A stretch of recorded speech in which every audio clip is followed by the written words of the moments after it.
Hello friends, today we're going to be doing a headlight bulb replacement on a 2016 F150, and this is going to be the same from 2015 through at least 2018, possibly longer. And the low beam on the right side has went out, that's the passenger side, and on these the low beam is on top, the high beam is on the bottom. These are the standard light bulbs, not the HIDs or xenons or anything like that. They're just the regular standard XLT light bulbs.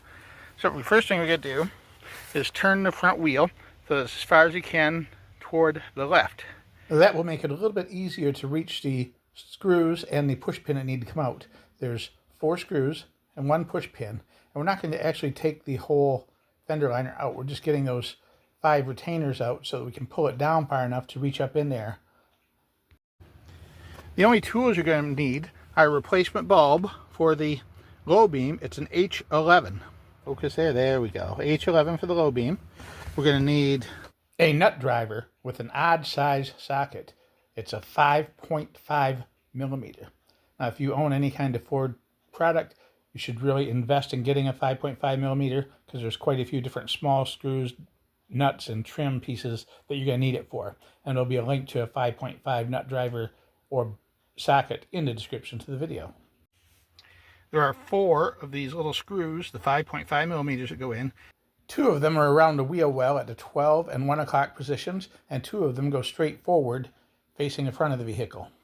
Just inboard from those 2 forward facing screws is a push pin. That's a real easy one. You grab the top, twist it counterclockwise, and the whole thing pulls out. And here's what that looks like once you take it out. You see the little points on it. Makes it easier to grab with your fingers and rotate.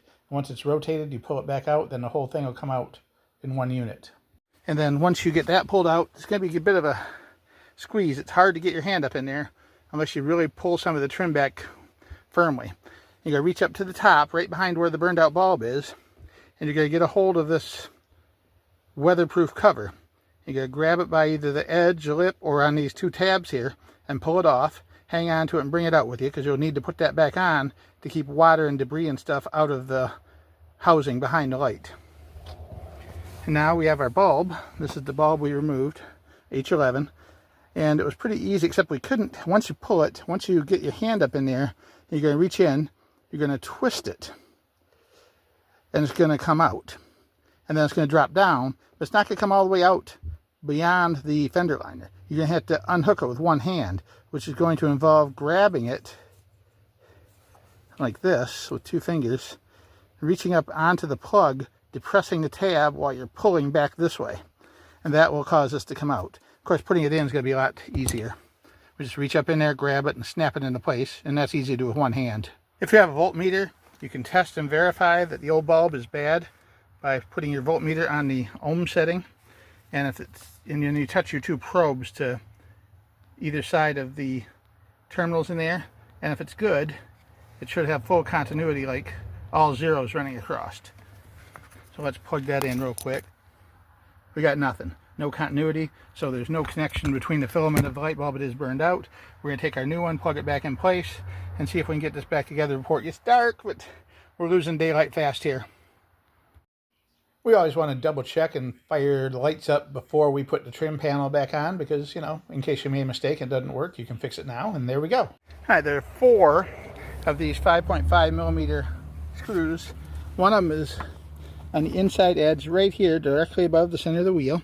The other one is a little bit further front, right there, probably in like the 1 o'clock position. And then you have the 2 forward-facing ones shown here in this picture. Let's zoom in a little, right there. And then the other one's a little bit up from that. You can see it right there. And then the push pin connector is right back. So there you go. Headlight's done. 30 minutes start to finish. I had never done one like that before. And if I can do it in 30 minutes, I'm pretty sure you can too, because it really wasn't that hard. I mean, you save some money. You know, I don't know what it would cost to take it somewhere to have it done, but I would guess it would have been at least $30, $40, maybe more. A few minutes of your time. You saved all that money. And you feel good about yourself. You keep your vehicles running well because you know you did it right. Well, thanks for watching. Have a great day, and bye for now.